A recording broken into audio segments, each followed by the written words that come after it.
Minsan mo na rin bang niloko ang sarili mo?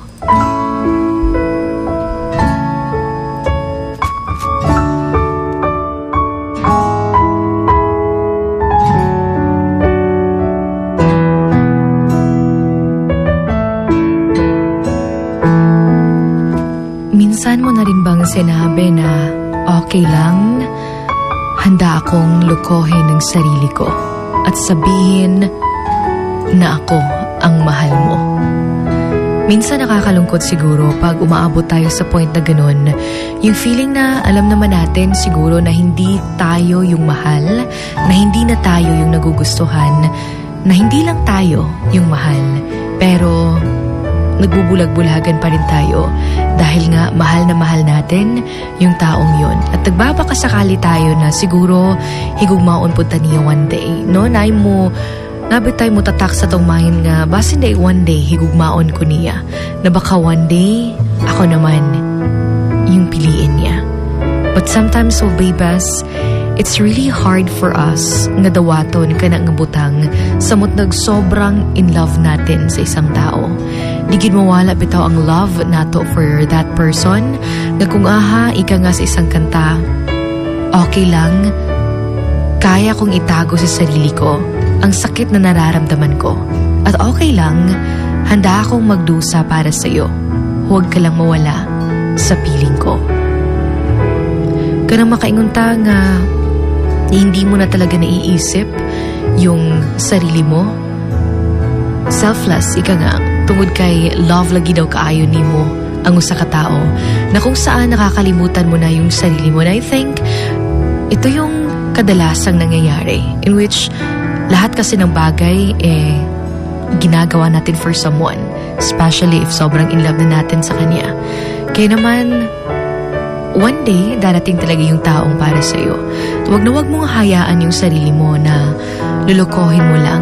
No, kana bitang blinded kay ta sa kung unsang nagahitabo. Pero alam naman natin yung totoong mga nangyayari. It's just nagbubulag-bulagan lang tayo dahil mahal na mahal natin yung isang tao.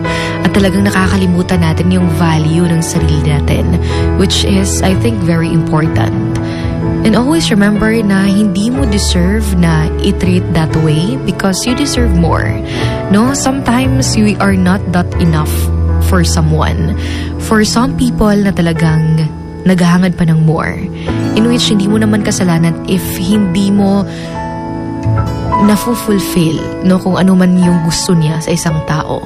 If hindi man siya nasasatisfied sa kung anong pinapakita mong pagmamahal para sa kanya, because you are you. And I think na kapag mahal ka ng isang tao, he or she will accept you just the way you are. And I think that's very important. Yung hindi mo kailangang pilitin yung isang tao nga pili ako tungod kay ngun-ani-ngun-ana ako. And you don't have to pretend na you are this and you are that para lang piliin ka niya, para lang mahalin ka niya.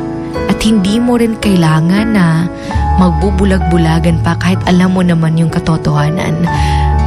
Bahala bitawag, alam ni mo, kabaw kas tinuod nga dili na ikaw, because you can feel that no, makikita mo, mararamdaman mo, and if mafe-feel mo yung ganyan, you talk to that person immediately. Hindi yung murag imuha lang bitang baliwalaon, because unti-unti mo lang sinasaktan yung sarili mo, and after that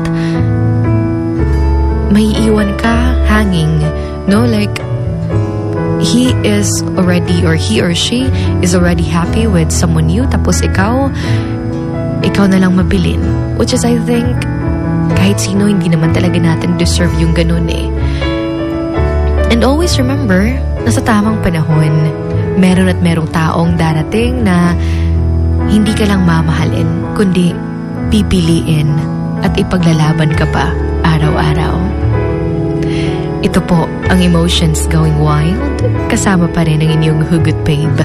My name is Sugar Dolly. Right here sa Wild FM 103.1. Emotions Going Wild. Wild FM. Emotions Going Wild. Wild FM.